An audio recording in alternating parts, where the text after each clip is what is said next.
A couple of reasons. Obviously, the first one, if you did it once, there's like a well-known idea coming up that you try to do it a second time, and maybe a third time. But it also needs to be a challenge. So why not trying the fourth and the fifth time too? And also, entrepreneurs of that nature, it's hard to stop. Obviously, I mean you're used to that kind of lifestyle.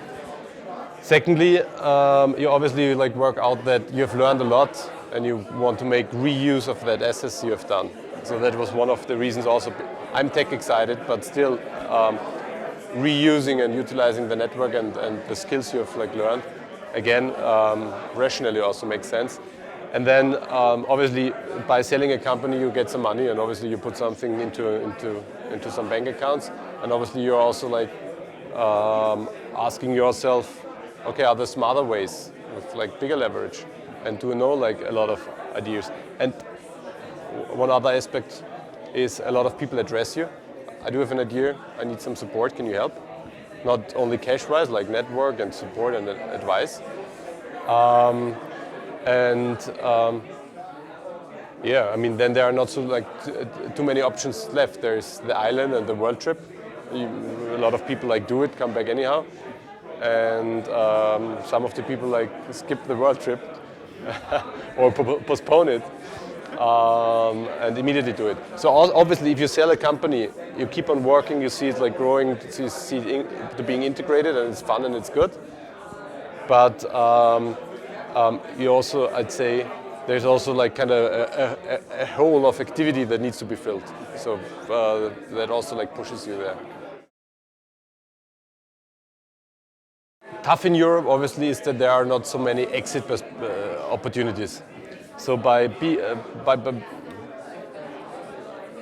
lacking of having a Google, Yahoo, Microsoft, whatever, real Intel, Dell, whatever, in the country, you see less exits. By having less exits, obviously, the VC industry is less driven and less attracted.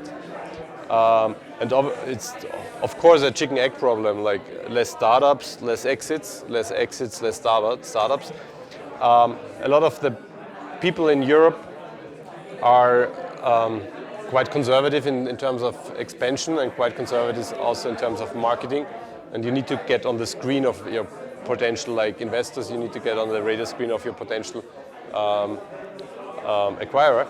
So I think there's a lot to be done. There is a tremendous amount of talent and a tremendous amount of creativity in Europe. Sometimes it's not channeled in the right direction. If it comes to the funding, the business angel market is much smaller in Europe. The VC market is tremendously smaller in Europe. Luckily, there is a public funding, public grants market, which kind of substitutes till a certain level that lack, and I think it's very valuable that it's there. I wouldn't like to think about otherwise scenario, but also there's more needed to be done on that segment. I also would be excited about seeing some tax benefits for business angel investments, for making the friend of the father, who is a lawyer, willing to invest in the startup of your brother. Also, it doesn't need to be in the big scale always. And there's a lot of things going on also in Eastern Europe. So dynamic is there, and also events like this ones. I haven't seen them 10 years ago, and 10 years ago there was a startup mixer already in the Valley and in the States. So a lot of initiatives are driven, and I'm very happy to see them. And I hope they get all the support of all the people who can help, for A, motivating people, B, bringing people together in order to build a network, and stimulating the growth bottom up. And then I'm also trusting to the, or having some hope into the politics in order for tax benefits, and also maybe some legislations to basically drive pension funds to invest locally into startups, for example, which is quite common in the US too. So the money comes, quite a lot of the VC money in the US comes out of pension funds. I think that's also very, very, very helpful. And the rest, I think it's like the scene and the group and the community is big enough and strong enough to drive if the surrounding is good and it's a positive path. Obviously, hopefully we see a lot of exits in the future that motivates a lot of people to invest money into it, and that should help. But in tough words, there is definitely a funding disadvantage in Europe comparable to the States, definitely. On this point, I disagree, because it takes a lot of acclimate. It takes a certain time to get into the scene in the States.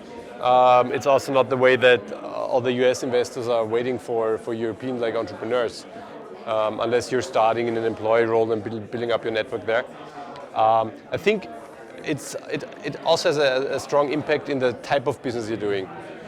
There's a good potential in Europe to build up a company that is doing some nice revenue, some nice earnings, and you get it sold for a medium price with a comparable, pretty high probability. If you're aiming to build a $1 billion company, or selling it at least for that, the States might be the better place. But there's a big but. There are not so many 100 million plus transactions we can see. And for an individual person having the trade-off, let's do a guess, 30% probability you sell your company for 15 million, or 10% probability to sell it for 50 million, or let's say even 1% probability you sell it for 100 million, you might even be wanting to pick the 30% probability for the 50 million, 15 million. So that's something that is more than feasible in Europe. If you go to the States and you get a VC on board, you're driven to become a 100 million plus company. For you personally as an entrepreneur in that play, you also actually need to face the tremendously degrees of probability, which doesn't need to be relevant for the VC because he invests in 200 companies anyhow.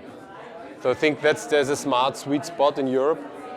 And if somebody's smart and doing proper work,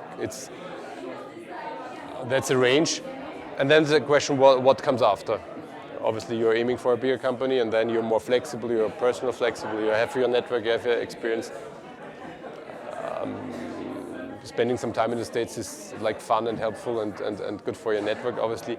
But you also could move to other countries in Europe and be one of the few who basically build a network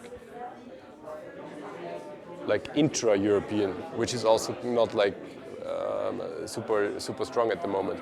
How many French people are here?